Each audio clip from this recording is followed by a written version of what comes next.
English professors were saying the famous words, write what you know, which is an advantage in not having people go too far afield, but has the disadvantage that for a long time, young novelists were writing all about the literary world in downtown Manhattan, which is about the most boring thing you could ever imagine. In fact, a Nobel judge commented on that. She said that's why Americans no longer win the Nobel Prize for Literature, because they're all writing about what they know, and what they know is boring.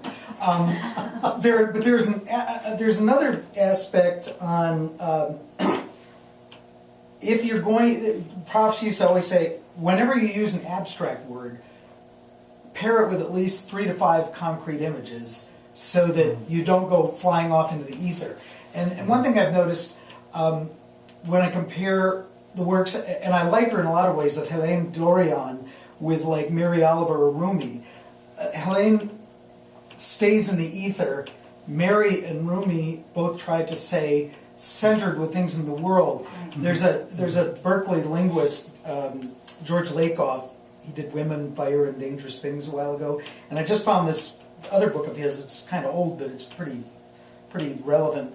Philosophy in the Flesh, that says there is no disembodied abstract philosophy or philosophical states. Everything is related to the body and how our human brains grew up and how we perceive things. And so you cannot really talk about things in the abstract without losing your sense of groundedness. And I think it's important for kind of poets to kind of keep that in mind as they observe. I go to see a lot of performance poetry going back to slam days of the 80s up till now, and you'll always see an 18 to 20-year-old who is incredibly self-absorbed with some very important issues that mean a lot to other 18 and 20-year-olds, and so there's a lot of clapping that goes on, but there's only so much angst that you can deal with until you start applying the Buddhist principle that says, make yourself a bit player in your own movie. Don't become so self-absorbed that you think this whole universe is based on what happens to you the rest of the day. Let yourself be a bit player. And I've tried to practice that, not always successfully, but in being an observer, you want to be different than a journalist for those precise reasons that James just mentioned. But also there's this notion that you can have a lot of angst derived from, say, a big natural disaster or a political event that you feel like every poet needs to write something about. And there may be one beautiful poem about Hurricane Sandy that beats anything anybody has ever written. But you will notice that there are more anti-war poems remembered from World War I than there are from the Vietnam War, because people were losing the perspective of how to look and say, is this poem going to have a long shelf life? In other words, people going to care about this 10 years from now? And have I removed my observation point enough so that I deal with the problems and the aspects of war by watching a flicker on my windowsill? And maybe that's the best way to address it, rather than say, oh, Trump's gone and bombed Syria again. Well, that's not a poem, you know. But a flicker on a windowsill telling you about the nature of war is a poem. I'm going to read just a couple short things right here. I could choose horrific things because I'm not frightened of the horrific at all, but that's not nearly as fun, you know, in different poem settings. So here's a couple of short pieces on funny scenes, and then I'll turn it over to whoever wants to read some more of theirs first. If I can find the one I was going to share with you, which I probably lost already. Well, no, there. Two scenes of place. First one, Quito, Ecuador. We were sharing a hotel with a very well-meaning group of women, the Pachamama Annoyance, who were going to go down to the Quechua regions in the river. And, well, this poem is called Pachamama Annoyance, with at best partial apologies to Pachamama Alliance.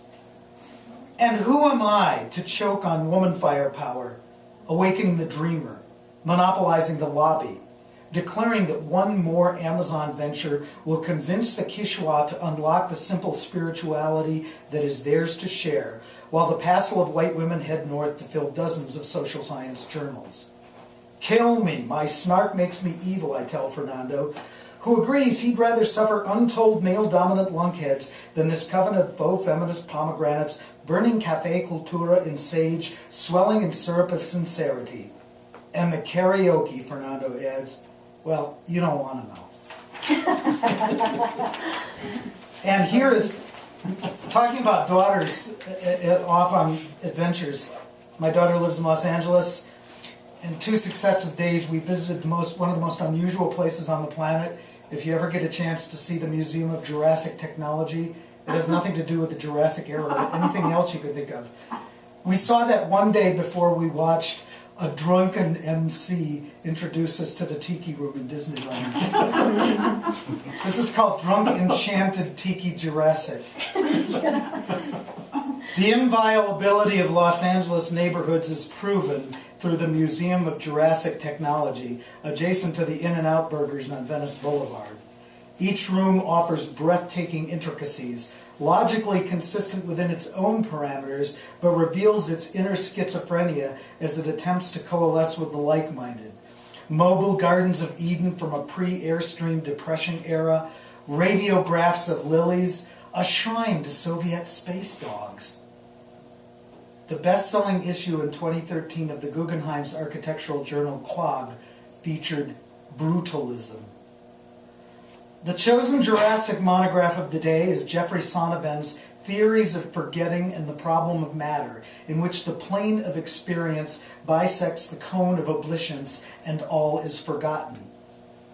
The slow climb to the 110 entrance ramp, Ritz-Carlton at sunset, Eagle Rock of the latter-day birds, where brutalism is the norm because the slightest frequency drift to Burbank or Pasadena implies an act of forgetting.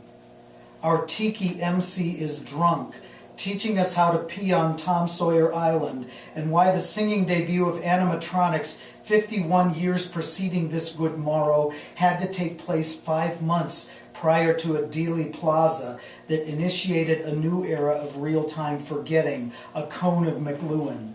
Let's all sing like the birdies sing. We cheer for each Comic-Con hero, led in the Hollywood instance by Equalizer. Everyone knew him as Walter. The same one behind the Batman mask who has scammed actors' equity again and again. But if not Equalizer, who will bring us birds? The Russian matron in the upstairs bakery can offer chocolate katorshka, potato, pear, cherry with rum, a new cone of forgetting. Always remember there is a Westwood, a Kipling, a bag of tangerines, a Crosley turntable, Deborah's homemade limoncello, a Garden Grove freeway that is tar pit gone Sonnabend, a broken Jack Skellington, a tiki room for the forgotten decades, begetting and begetting again. But the animatronics never were chosen to beget the avatars, the singularities, the rest of the drone swarm. They know only Tiki. Call back the designated driver from the cone of forgetting, merge lovingly, brutally onto the 405 North. So